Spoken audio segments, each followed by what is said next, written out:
नेता लोग वोट की खातिर हाँ, लगाम नहीं लगा पाते हैं। ऑपोजिशन ने आरोप लगाया आपके आमदार के ऊपर एक न्यूज़पेपर लेते हुए कि 18% आमदार करप्शन करता है। नगर सेवक अगर करप्ट है तो फिर आप नगर सेवक क्यों बनना चाहते हो? पावर करप्ट करता है, एब्सोल्यूट पावर एब्सोल्यूट करप्ट करता है। इसके लिए पावर में तो आप भी, जिसको मैं कह रहा हूं, पावर में तो आप भी थे, स्टैंडिंग कमेटी चेयरमैन थे। आप मेरा एक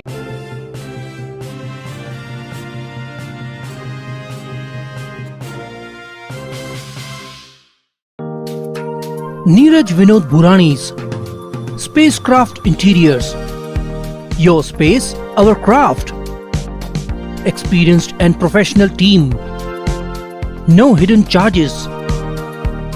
Luxurious designs. Follow us on Instagram. Spacecraft Interiors. Your space, our craft. Crystal Finance by Ajit Makijani. One-stop solution for all your loan requirements. Asan, convenient or effortless. We have tie-ups with all major banks and NBFCs. Business loan, mortgage loan, overdraft and cash credit facility. Instant approval, minimum interest rate and processing fees. Doorstep loan process. Call us today. Crystal Finance by Ajit Makijani. 9011 280000. आए लेते एक मुलाकात राजेश वद्रा जी के साथ में, जो Bharatiya Janata party के दिग्गज नेता है। उल्लासनगर शहर में बड़े नेताओं में इनकी गिनती है। स्टैंडिंग कमेटी के चेयरमैन रह चुके हैं और काफ़ी अच्छा एक विचार रखते हैं शहर की टेक्निकल बातों के ऊपर। स्टैम्प ड्यूटी का भी विषय आया तो हमने पूछा, कैपिटल वैल्यू टैक्स के विषय में भी हमने राजेश वद्रा जी का मत लिया। आज जीआर जो आया है, नवा जीआर, इसके बारे में राजेश जी, ये शहर के अंदर जो कंक्लूजन है, यानी नेताओं का कहना है, कुछ लोगों का कहना है कि 2005 से लेकर 2024 तक जो अवैध निर्माण बन चुके हैं उसको आपकी सरकार कैसे जीआर का फायदा लेके दे पाएगी? क्या कहेंगे इस विषय के ऊपर? देखिए, जो एक्ट ऑफ 2006 है, हाँ, जिसका नाम है regularisation of illegal structures in Ulhasnagar, उसकी जो समय सीमा है वो है 1/1/2005। 1/1/2005 से पहले किए गए अवैध निर्माण ही रेगुलराइज हो सकते हैं। उसके बाद के अवैध निर्माण इस एक्ट के तहत रेगुलराइज नहीं हो सकते। सही है। तो कैसे आप उसको फायदा देंगे? अगर मैं आपसे मतलब ऐसे लोगों का क्या करके भी आपके रेगुलर्स नहीं होंगे, आप पलायन कर चले जाओ? नहीं, मैं आपसे ये बात पूछूं, अगर कि 2005 के बाद 2024 तक के इलीगल स्ट्रक्चर्स रेगुलराइज क्यों होने चाहिए? क्यों नहीं होने चाहिए? हाँ, देखिए, टैक्स भरते हैं, वोट देते हैं आपको। देखिए, अगर आप कारपोरेशन का टैक्स भरते हो तो उसका अर्थ ये है कि आप रोड, रास्ते, नाली, गटर सुविधाएं यूज करते हो, जिसके लिए कारपोरेशन आपसे टैक्स लेती है। सही। आप लीगल हो, इसकी कोई टैक्स नहीं है, उल्टा आप इलीगल बना रहे हो तो उसके लिए 2 पेनल्टी भी है। अभी इस बात का तो फिर कोई अंत नहीं होगा कि पहले 2005 आया, फिर 2025 आएगा, फिर 2050 आएगा, तो फिर ये शहर कैसे सुधरेगा? आप कहते हो सुविधाएं नहीं है, हाँ, सुविधाएं कैसे बनेगी? आप इलीगल एक तरफ करते जाओगे, फिर बोलोगे 15 साल के बाद साहब इसको भी रेगुलराइज करो, फिर 25 साल के बाद बोलोगे उसको भी रेगुलराइज करो। इस चीज़ का कोई अंत नहीं है। जैसे इंसान की लालच का इंसान की इच्छाओं का कोई अंत नहीं होता है। तो इस तरह से जब तक इलीगल कंस्ट्रक्शन को इस तरह से अगर देखा जाएगा तो इलीगल कंस्ट्रक्शन होते रहेगा, लेकिन उससे हमारी सुविधाओं के ऊपर जो बोझा पड़ता है, आज जहां बैरक के एक रूम में एक परिवार रहता था, उस पे 8 माले की बिल्डिंग बन गई, 8 परिवार आ गए, पानी के ऊपर लोड पड़ा, नाली गटर के ऊपर लोड पड़ा, सही, सड़कों के ऊपर लोड पड़ा। सही, आज लोग हमको बोलते हैं साहब अमरनाथ बन गया, बदलापुर बन गया, कल्याण बन गया। तो आज भी आप पुरानी कल्याण जाके देखो, वो नहीं बन पाया है। एरिया तो बड़ी नहीं, मैं आता हूँ आपकी बात पर। जो नई एरिया बढ़ी, जैसे बारवा गांव, वो बन गई। हाँ, बारवा गांव में शुरुआत गोदरेज हिल्स से हुई, बराबर। आज लाखों लोग वहाँ रह रहे हैं, लेकिन आप देखो कि बिल्डिंग प्रोजेक्ट सब लीगल है, और लीगल में आज जो लोग रह रहे हैं, चाहे वो उल्लासनगर में भी काफ़ी लीगल प्रोजेक्ट अभी आ गए हैं, तो वो लोग रह रहे हैं। तो आप जिस समय पे लीगल एक बिल्डिंग में रहते हो, उसकी एक मार्जिन सेटबैक है, मार्जिन सेटबैक से वो हवा रोशनी उनको मिलती है। जितनी एफएसआई है उतनी एफएसआई की यूज़ करने के बाद आपको पानी की सप्लाई ठीक मिलेगी, बाकी सुविधाएं सब ठीक मिलेगी, पार्किंग मिलेगी। आज पार्किंग एक बहुत बड़ा मुद्दा है। तो ये सभी आपको सुविधाएं चाहिए, तो कहीं ना कहीं आपको इलीगल कंस्ट्रक्शन करना पड़ेगा, बंद करना होगा। इस पे रोकथाम कैसे लगी? मुझे शहर के अंदर एक पैनल दिखा दो, एक वार्ड दिखा दो जहां पे अवैध निर्माण नहीं हुआ हो, एक वार्ड। देखिए, इसके कई पहलू हैं। क्यों नेतागण इनके पे लगाम नहीं लगा सकते? क्यों महानगर पालिका अवैध निर्माण को रोकने में असफल है?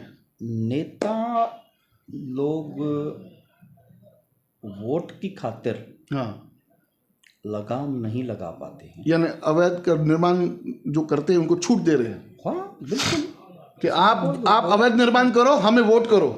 अभी आपने क्या कहा? तो महानगर पालिका क्या कर रही है? अभी एक मिनट, उसके ऊपर आता हूं। अभी आपने क्या कहा कि 2024 का भी होना चाहिए, वो लोग वोट भी देते हैं।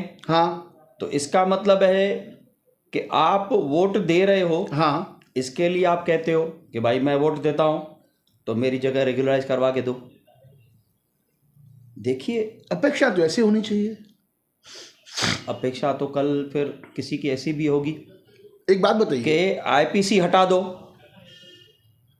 नहीं नाम नहीं लेता हूं, उल्लासनगर के बाजू में एक बस्ती है जहां पे लगभग सभी लोग क्रिमिनल रहते हैं।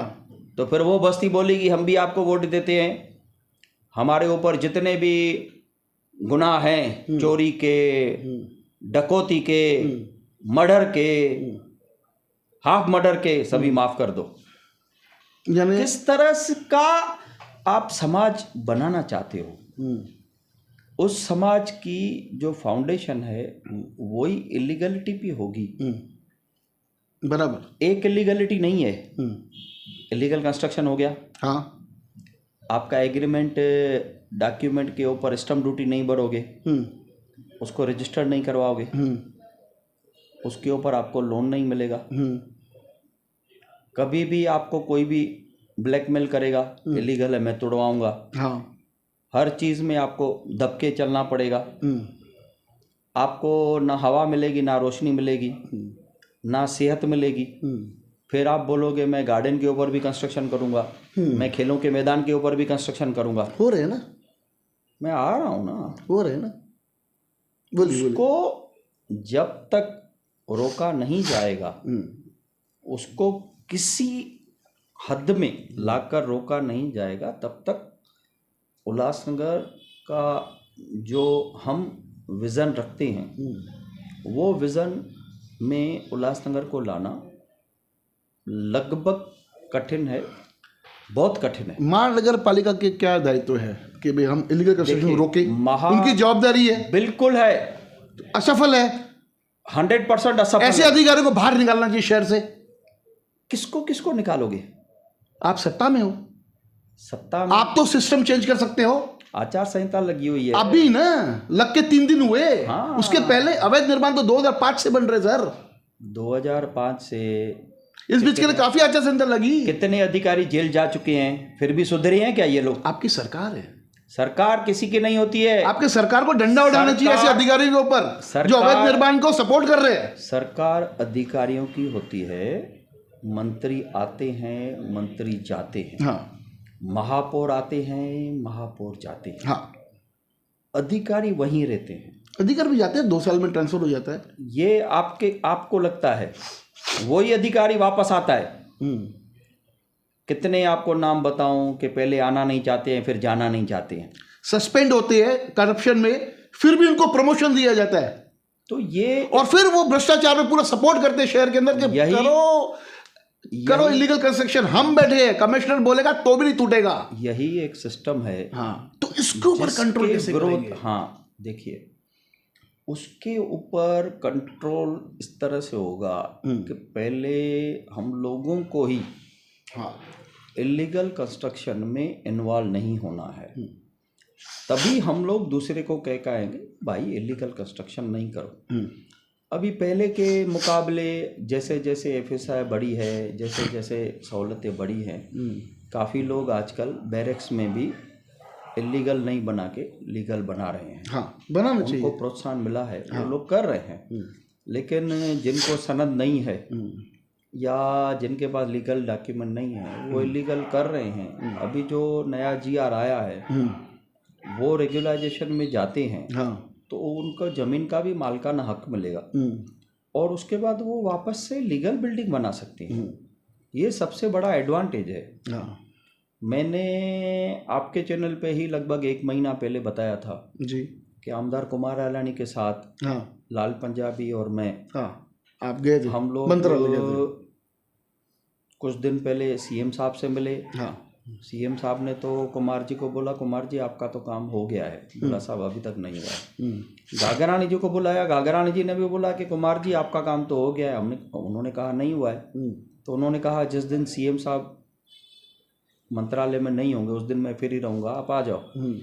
हम लोग उनके पास गए, उनको हमने बताया कि लैंड कास्ट का डिसीजन आज तक नहीं हुआ है, जिसके वजह से रेगुलाइजेशन रुकी हुई है। उन्होंने इमीडिएटली डावरा जी करके, नहीं पहले डावरा जी हैं एडिशनल चीफ सेक्रेटरी, अच्छा, रेवेन्यू, उनके पास भेजा, उनसे फ़ोन पे बात की, हमने उनको तथ्य बताए। उन्होंने कलेक्टर साहब से बात की, कलेक्टर साहब ने बोला मैंने आपसे मार्गदर्शन मांगा है, निर्देश आप मुझे दो। उसके बाद वो मैटर फिर फाइल बन के कैबिनेट में गया। कैबिनेट ने डिसीजन लिया कि रेडी रेकनर का 10% भर के जिन लोगों के पास सनद कम है या नहीं है वो लोग उसका ज़मीन का मालिकाना हक ले सकते हैं। उसके बाद बिल्डिंग रेगुलराइज होगी। अभी आपकी बिल्डिंग रेगुलराइज होगी और आपने स्टैम्प ड्यूटी का भी फायदा उठा लिया। जो अभय योजना चालू है, पहले वो 30 मार्च तक थी, अभी एक्सटेंड हो गई है 30 जून तक। ये बड़ा फायदा है। इसके बाद आप कोऑपरेटिव हाउसिंग सोसाइटी बना सकते हो। कोऑपरेटिव हाउसिंग सोसाइटी बनाने के बाद आपको कन्वेनेंस करवाना है। अगर बिल्डर आपको कोऑपरेट करता है तो आप बिल्डर से कन्वेनेंस करके लो, और नहीं करता है तो डीम्ड कन्वेनेंस है। डीम्ड कन्वेनेंस में भी उनको 60 दिन की लिमिट दी गई है कि आपको 45 दिन या 60 दिन में डीम्ड कन्वेनेंस सोसाइटी को करके देनी है। बराबर। अभी पहले से कायदे कानून काफी सख्त हो गए हैं बिल्डरों को नजरिए को देखते हुए। एक मिनट पूरा करने दीजिए। कन्वेनेंस होने के बाद आपका नेक्स्ट स्टेप होगा रीडेवलपमेंट। रीडेवलपमेंट में 2-3 तरीके हैं, या आप खुद रीडेवलपमेंट कीजिए, सेल्फ रीडेवलपमेंट कीजिए, या किसी बिल्डर को दीजिए, या किसी कॉन्ट्रैक्टर को दीजिए। तरह तरह के उसमें फार्मूले हैं, वो आप करो और अपनी बिल्डिंग रीडेवलप करो। सही। एक सवाल मेरा आपसे ऐसा है मेरी बिल्डिंग समझो, एक फॉर एग्जाम्पल के तौर पे बता रहा हूँ कि एक 2008 में या 10 में वो बिल्डिंग मेरी बनी है। ऐसी कोई बिल्डिंग नहीं है जो वैध हो, मतलब सब में वायलेशन है ही है। अभी वो बिल्डिंग अवैध तरीके से बनी हुई है समझो, और वहाँ पर मैंने स्टैम्प ड्यूटी भर के अपना ये लाभ ले लिया अभय योजना का। लेकिन जीआर जो भी आया है उस जीआर के अंदर तो 2005 से लेकर 2024 के बीच में जो अवैध निर्माण उसको तो ये रेगुलर कर नहीं सकते। तो स्टैम्प ड्यूटी का लाभ क्या मिलेगा? स्टैम्प ड्यूटी का लाभ आपको ये मिलेगा कि आपकी सोसाइटी बन जाएगी। हाँ। अभी आप कह रहे हो कि मेरी बिल्डिंग इलीगल है। हाँ। ठीक है। जमीन आपकी अगर आप रेगुलाइज में नहीं जा सकते हो तो इसमें एक प्रॉब्लम है। हाँ। कि जब तक, जैसे कि हमारे सीएम साहब ने कमिटमेंट की है कि हम 2021 तक लाएंगे, वो सेकंड फेज हो सकता है इस बात का। लेकिन तब तक कम से कम 2005 तक की जो इमारतें बनी गई हैं, और 2005 की आज 2024 देखेंगे तो 20 साल पूरा होने पर है। सही है। तो उनकी भी हालत जो है काफ़ी ख़राब है। तो उनको भी कम से कम आगे आके अपनी बिल्डिंग रेगुलराइज करवानी चाहिए, डी फार्म लेना चाहिए, ज़मीन का मालिकाना हक लेना चाहिए। बाद में आगे का जो प्रोसीजर मैंने बताया वो करना चाहिए। लेकिन अगर आप 2024 तक का इंतज़ार करोगे तो 2005 की भी नहीं होगी। देखिए, यहाँ लोगों को पॉजिटिव चीज़ बतानी है कि आप इस तरह से ये काम कर सकते हो। आप हर जगह पे नेगेटिव चीज़ ही बोलते रहोगे तो उसमें पॉजिटिव चीज़ दब जाती है। आप पॉजिटिव चीज़ को उठाओ। अभी जैसे आपने करप्शन की बात की। हाँ। तो करप्शन सिर्फ कारपोरेशन में नहीं है, और जगह पे भी है। अभी स्टैम्प ड्यूटी में लोग बोल रहे थे 25,000, 30,000, 60,000 तक मांगे जा रहे थे। हाँ। ये क्या था? करप्शन था। तो हमने उसको, करप्शन को कैसे रोका? मुफ्त में कैंप लगाई, मेरा स्टाफ बैठा, सबको मदद की, फॉर्म भर के दिए। और आपको सुन के आश्चर्य होगा कि मेरी कैंप में हज़ारों लोगों ने फॉर्म भरे।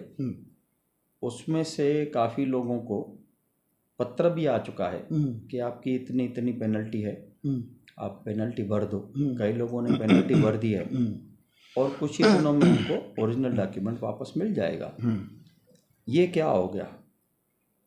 करप्शन खत्म हुआ ना? खाली एक वार्ड में ना? देखिए, एक वार्ड की नहीं बात कर रहा हूँ, पूरे शहर में। तो मैंने पूरे शहर, नहीं, मैंने पूरे शहर के लिए भारतीय जनता पार्टी के तरफ से ये अभय योजना लगाई थी। क्या दूसरे नेताओं का दायित्व नहीं बनता है? आपके पार्टी के नेताओं को मैं ले लेता हूँ, दूसरे पार्टी को क्यों तक कटाक्ष करूँ? मैंने इसके पहले भी आपको बताया है, ये इस तरह से करना बहुत कठिन काम है। इसके लिए नॉलेज चाहिए। अभी मैं खुद बिल्डर हूँ, तो मुझे इन बातों का डीपली नॉलेज है कि ये किस तरह से चीज़ें हो सकती हैं। अभी अगर मैं आपको अगर नॉलेज की बात बताऊं तो आपके पार्टी के अंदर ही जमनू परसवानी जी 5 बार चुनाव चुन के आए। लाल पंजाबी जी काफ़ी अच्छा नॉलेज रखते हैं, इनको तो लगाना चाहिए था अपने वार्ड में। देखिए, वो उनके लिए मैं कुछ नहीं कह सकता हूँ, और ये हर व्यक्ति की अपनी एक चाहत होनी चाहिए काम करने की, अपनी कामना है, अपनी चाहत भी होनी चाहिए काम। मुझे लगा मैं कर सकता हूँ, मैंने किया। आपकी भी चाहत थी काम करने की, अपने वार्ड वासियों को प्लस शहर वासियों को, जिनको मैंने तो पूरे शहर के लिए लगाया था। आपके वार्ड वासी और आपके शहर वासी, यस, उनको जिनको लाभ लेना है, आपने अपने दरवाजे खोल करके आइए, जो मुझे नॉलेज है, जो मुझे मैं कर सकता हूं, मैं आपके लिए करने को तैयार हूं। लेकिन यहां पर दूसरे पार्टियों के भी नेता, साथ ही साथ में भारतीय जनता पार्टी के नेता लोग चुप्पी साध के बैठे थे कि जो हो रहा है होने दो, हमको क्या करना है। आने वाले चुनाव के अंदर 1000-2000 देके वोट खरीद लेंगे, वापस चुन के आएंगे। नहीं, देखिए, बात 1000-2000 की आप करते हो, फिर से करप्शन आ गई। हाँ, अगर आप चुन के ही 1000-2000 लेके देके आते हो तो आप करप्शन के विरुद्ध लड़ नहीं सकोगे। आप जनता को कहो कि हमने आपकी सेवा की है। हाँ। अपना रिकॉर्ड बताओ, और आगे हम आपकी सेवा करेंगे इसी तरह से, इससे और ज़्यादा करेंगे। आपको जनता चुन के देगी। ये सबसे पहला राजेश जी, अगर मैं आपको बताऊं, ये चलन जो चालू हुआ, चलो रिसोर्ट, चलो दारू पार्टी, ये किसने शुरू किया, कौन से साल में शुरू हुआ, और वो साल में उस आमदार को हार का सामना करना पड़ा, ये सब आपके सामने ही है, पीछे नहीं है। नहीं नहीं, आपकी थोड़ी याददाश्त कमज़ोर है। थोड़ी दुरुस्त कीजिए, अच्छा है। हाँ, ऐसी नॉलेज बढ़ेगा। उससे पहले हाँ, उससे पहले 97 में जो महानगर पालिका पहली बार बनी थी, हाँ, उसका जो चुनाव हुआ था, थोड़ा जोर से बोलिए, आवाज़ की। हाँ, वहाँ से मेरे नॉलेज के हिसाब से लोगों को पैसे देने की आदत डाली गई, छुपा छुपा के, ओपन लोगों को पैसे दिए गए, वो आदत डाली गई। जैसे अंग्रेजों को सिगरेट बेचनी थी, हाँ, तो पहले अंग्रेजों ने सिगरेट फ्री में दी लोगों को, हाँ, आदत लगने के बाद में बोलेंगे 1 रुपया लगेगा। हाँ, ये भी उसी तरह का है। चलो ये तो मानते हो कि भाव बढ़ाने का काम आपकी पार्टी ने किया, हमारी पार्टी ने रिसोर्ट लेके जाने का काम आपकी पार्टी ने किया। हमारी पार्टी ने कभी भी ऐसा कोई भी काम नहीं किया है कि जिससे मतदाता अपने ज़मीर से वोट ना दे पाए। वोट आपको अपने ज़मीर से देना है, हाँ, मन से देना है। मन से ऊपर ज़मीर होता है। ज़मीर आपको कभी झूठ नहीं बोलने देगा, ज़मीर आपको कभी गलत काम करने नहीं देगा। आज हजारों केस स्टम्प ड्यूटी में होके आए हैं, बिगर किसी फी के, बिगर किसी रिश्वत के। तो ये भी एक तरह से रिश्वत से लड़ना हुआ। मैं आपको एग्जाम्पल बताऊं, एक सब रजिस्ट्रार महिला थी, उन्होंने भी बहुत करप्शन किया था। हमने उसकी कंप्लेन की, IGR तक गए, आमदार साहब भी हमारे साथ में थे, उनकी हमने बदली करवाई। तो ये ऐसे काफ़ी मैटर हैं। हमने जो है करप्शन के लिए, करप्शन के विरुद्ध हमने लड़ाइयाँ लड़ी हैं और लड़ते रहेंगे। जाते जाते एक छोटा सवाल पूछना चाहूँगा मैं आपको भ्रष्टाचार को लेके। अभी आए दिन कुछ महीनों से शुरू है टेंडरों का घोटाला। ऑपोजिशन ने आरोप लगाया आपके आमदार के ऊपर, एक न्यूज़पेपर लेते हुए, कि 18% आमदार करप्शन करता है पर कॉन्ट्रैक्ट पर। आपके तरफ से, यानी भारतीय जनता पार्टी की तरफ से इस बारे में कोई सफाई नहीं आई, कोई खंडन नहीं किया उसका, क्यों? पहली बात, आजकल एक फैशन बन गया है, हाँ, नेताओं को करप्ट कहने का। ये फैशन हो गया है। आमदार 18% लेता है, वो 25% लेता है, वो 50% लेता है। किसी ने जाके एंटी करप्शन में एक कंप्लेन की है क्या कि साहब ये कागज है, ये पुरावा है, ये आमदार ने, ये फलाना अधिकारी ने, ये फलाना पदाधिकारी ने करप्शन किया है। ये व्हाट्सएप पे ग्रुप्स पे जो पूरा दिन चलता है ना, वो मैं तो समझता हूँ, जैसे बोला जाता है कि किसी न्यूज़ की लाइफ 1 दिन है, किसी न्यूज़ की लाइफ 2 दिन है। इनकी कुछ सेकंड्स की लाइफ होती है इन बातों की। आजकल जनता भी इसको सीरियस, यानी आप इस बात को मानते हो कि भाई नेता लोग करप्शन नहीं करते? नहीं समझ रहे हो, आपको उसके लिए लड़ना पड़ेगा। किसको लड़ना सिर्फ पड़ेगा? मैं कहूँगा कि जैकी करप्ट है, हो गया क्या? नहीं। मुझे जैकी जी के पीछे जाके उनके सबूत इकट्ठे करने पड़ेंगे। उन्होंने कहाँ कहाँ प्रॉपर्टी ली, पैसे से कहाँ कहाँ इन्वेस्टमेंट की, उनकी लीगल कमाई इतनी है, उससे ज़्यादा कमाई है, तो कहाँ रखी है, कहाँ छुपाई है, उसकी खोजना, उसके पीछे जाके रिसर्च करके वो सब सबूत लाके एंटी करप्शन डिपार्टमेंट को देना चाहिए। कोर्ट में PIL डालनी चाहिए। खाली हवा में बोलती हो ये ऐसा करता है, वो वैसा करता है, अपने आप को फेमस करने के लिए। देखिए, ये जो लोग हैं, ये जनता में खुद को फेमस करते हैं और बाद में फिर यही हमारे पास आते हैं कि हमको टिकट दो। हमने कई बार देखा है ऐसे लोगों को अभी चुनाव आएगा नगर सेवक का, यही लोग नगर सेवक का चुनाव लड़ने के लिए आतुर हो जाएंगे कि हमको टिकट दो, हमको टिकट दो, हमको टिकट दो। क्यों भाई? नगर सेवक अगर करप्ट है तो फिर आप नगर सेवक क्यों बनना चाहते हो? सब नहीं है, सब नहीं होंगे ना। देखिए, जो नई पीढ़ी आएगी, पावर सुनिए, पावर जो करप्ट करता है। सुनिए मेरी बात, एक कहावत है, पावर करप्ट करता है, एब्सोल्यूट पावर एब्सोल्यूट करप्ट करता है। इसके लिए पावर में तो आप भी, जिसको मैं कह रहा हूं, पावर में तो आप भी थे, स्टैंडिंग कमेटी चेयरमैन थे। आप मेरा एक स्कैंडल बताओ, एक स्कैंडल खोलो, मेरे ऊपर आरोप लगाओ और साबित करो, सिर्फ बातें मत करो। नहीं, मैं तो पूछ रहा हूँ, आप भी तो पावर में थे, तो आपने करप्शन किया नहीं? हमने किया ना, काम किया। आपने करप्शन तो नहीं की? अरे तो सर, ऐसे काफी जो नए लोग चुन के आएंगे, पावर में भी आएंगे। अगर हमने कोरोना में 4 दिन में उल्लासनगर 4 की गवर्नमेंट मैटरनिटी हॉस्पिटल को डेडिकेटेड कोविड हॉस्पिटल बनाया। 4 दिन के अंदर गवर्नमेंट के जो पब्लिक हेल्थ डिपार्टमेंट से अधिकारी देखने को आए थे, वो शाबाशी देके गए कि आपने 4 दिन में कैसे काम किया है। तो ये काम करना पड़ता है, ऐसा नहीं है कि हम लोग घर पे बैठ गए जाके कोरोना देख के।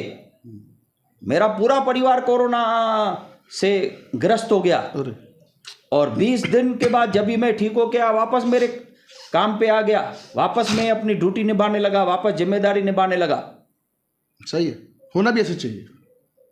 हमने काम किए हैं। आज हमने एक पॉलिसी बनाई थी उस टाइम पे कि जो भी रास्ता खोदेगा, कोई भी बड़ी कंपनी हो, किसी को केबल डालनी है, 5G की केबल है या जो भी केबल है, OFC केबल है, उसको 10,000 रुपया मीटर का सीमेंट कंक्रीट का, 9,000 डांबर का, 8,000 रुपया मीटर का इंटरलॉक ब्लॉक का लगेगा, जिसके वजह से करोड़ों रुपए आए। सही है। ये कई ऐसे डिसीजंस होते हैं जो हम लोग लेते हैं, लोगों को मालूम भी नहीं पड़ता है कि हमने क्या उसके लिए सहन किया, कहां से प्रेशर आया, उस प्रेशर को सहन किया। काम करने आए तो करना ही है ना, क्या फर्क पड़ता है? सही है। काम करने के लिए एक देखो अंदर से उम्मीद चाहिए होती है, एक लगन चाहिए होती है।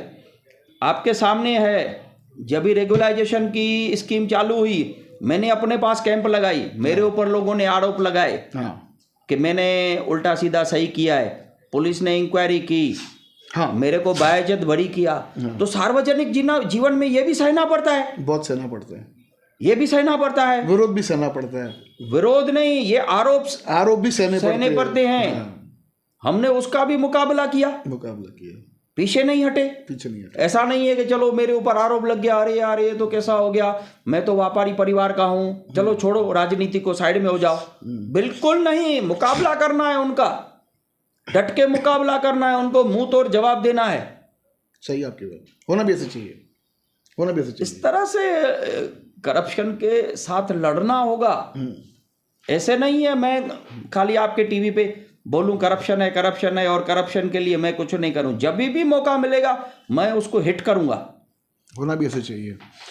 बहुत अच्छा लगा आज राजेश जी से बात करते हुए। समय को देखते हुए एक और बार लेंगे मुलाकात।